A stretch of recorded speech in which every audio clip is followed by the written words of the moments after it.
guy has been here, and my computer messed up, so now apparently my name is Ben Osborne. But in a couple of months it will be the awkward term. But I have here getting over it. Bennet Foddy. I've seen a lot of this game, and I really want to get into this. So there you go. What the? Oh yeah, that's so creepy. When it, how strong? Wait, look how strong this guy is. What? Is that, what? What? I swear to God, this is people, man. Yeah, there's like one lady.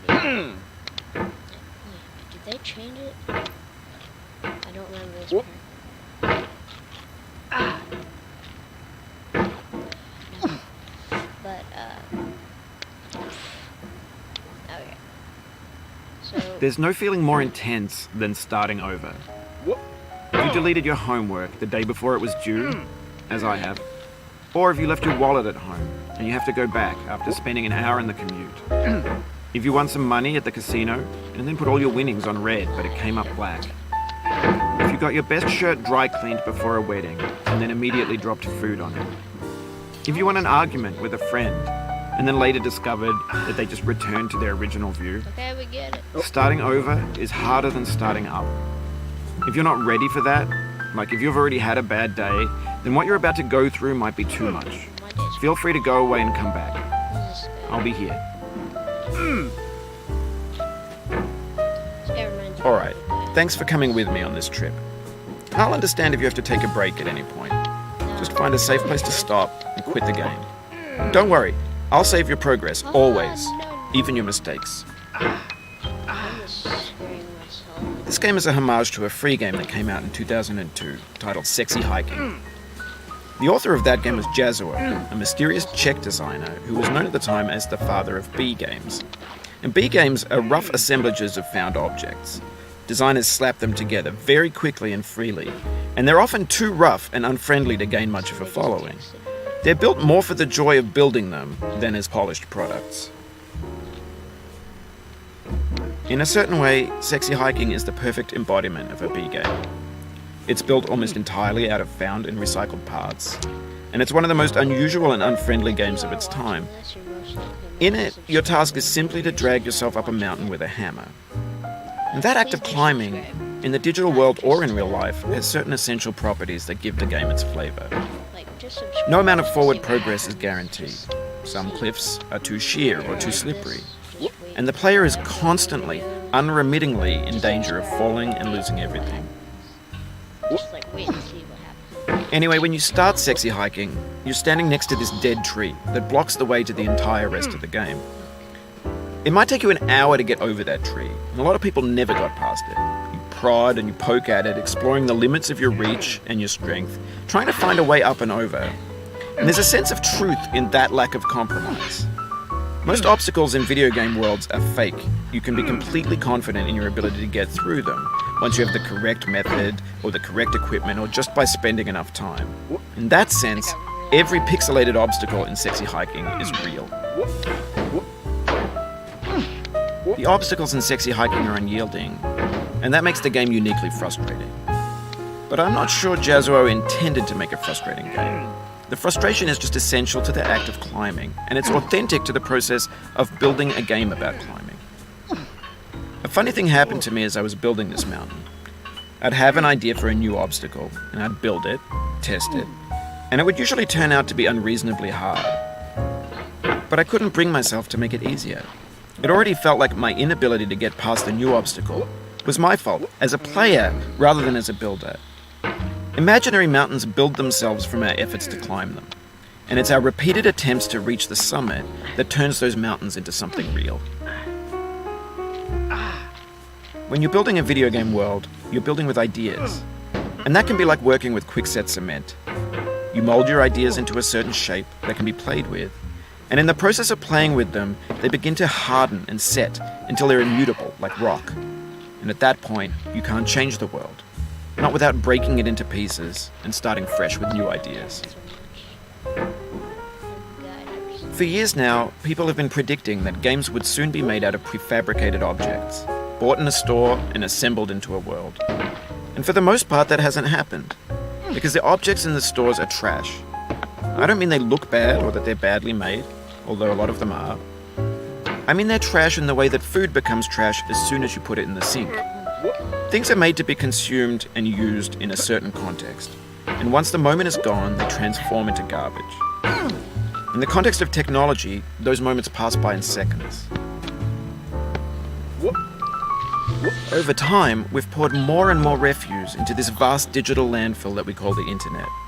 It now vastly outnumbers and outweighs the things that are fresh and untainted and unused. When everything around us is cultural trash, trash becomes the new medium, the lingua franca of the digital age. And you can build culture out of trash, but only trash culture. Be games, be movies, be music, be philosophy. Maybe this is what digital culture is. A monstrous mountain of trash, the ash heap of creativity's fountain. A landfill with everything we ever thought of in it. Grand, infinite, and unsorted. There's 3D models of breakfast, Gen X's fanfic novels, scan magazines, green screen Shia LaBeouf, banned snuff scenes on LiveLeak.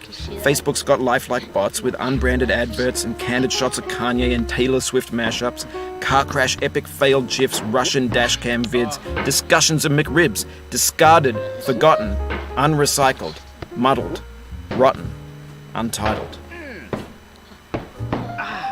Everything's fresh for about 6 seconds, until some newer thing beckons, and we hit refresh.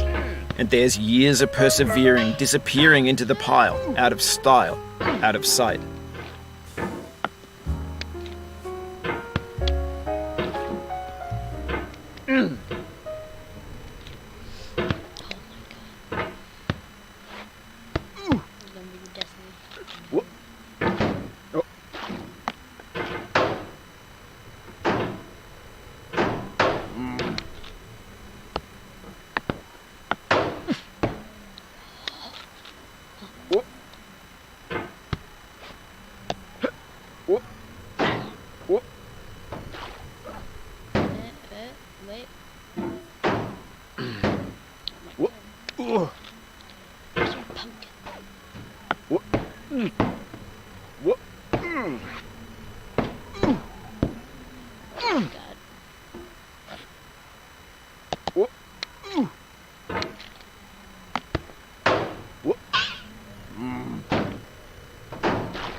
See, I've played this game before. One time I recorded.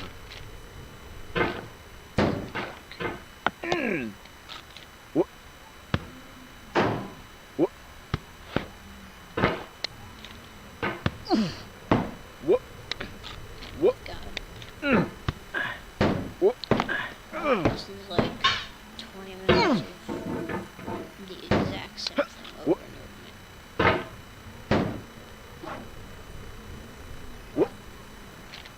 again.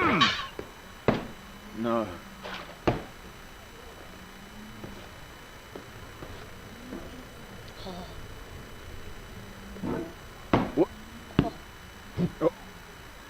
In this context, it's tempting to make friendly content that's gentle, that lets you churn through it but not earn it.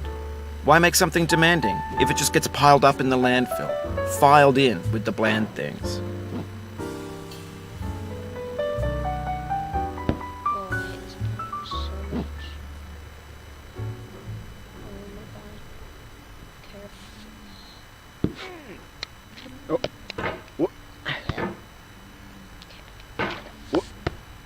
When games were new, they wanted a lot from you. Daunting you, taunting you, resetting and delaying you. Players played stoically. Now everyone's turned off by that. They want to burn through it quickly, a quick fix for the fickle, some tricks for the clicks of the feckless. But that's not you, you're an acrobat. You could swallow a baseball bat. Well, whoa. What's that supposed to mean?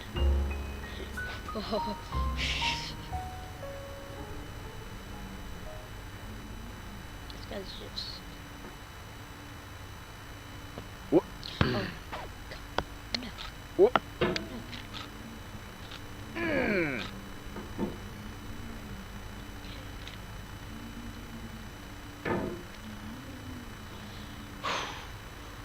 I'm just glad they put a chair here. There we go. What? No. No. Oh, you just lost a lot of progress.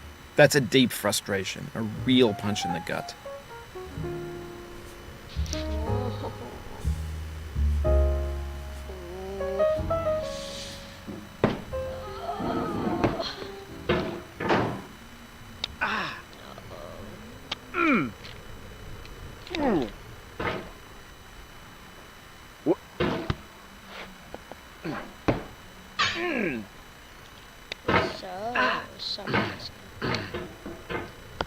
There are some people who just like can do speed runs of this in like 2 minutes. It would take me like a week to finish this. Like if I just played straight through without like any breaks or anything. But then there would have to be breaks, so then call that like a month.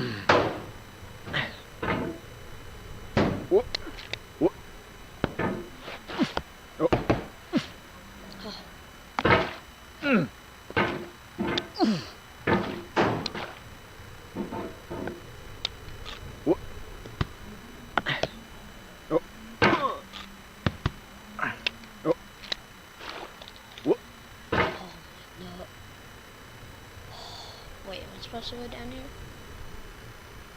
I don't think so. This game is... No. I'm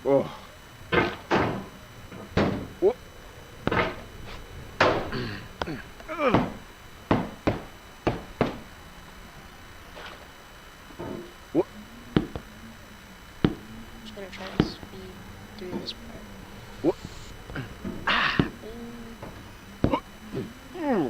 I'm up here.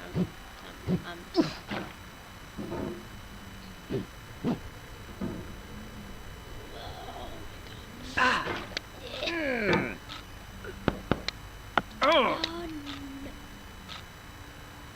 You kidding me?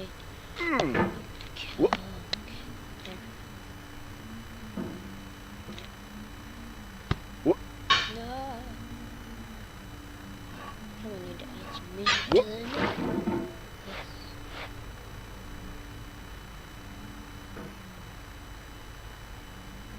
There we go.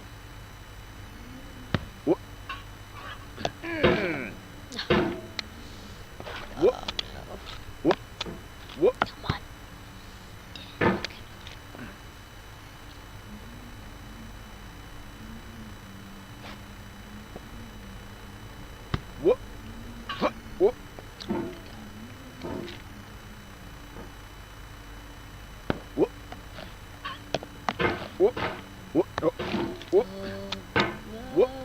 No.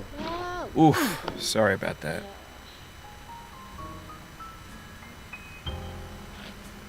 Okay, I'm done. No, I'm done. Nope. Quit.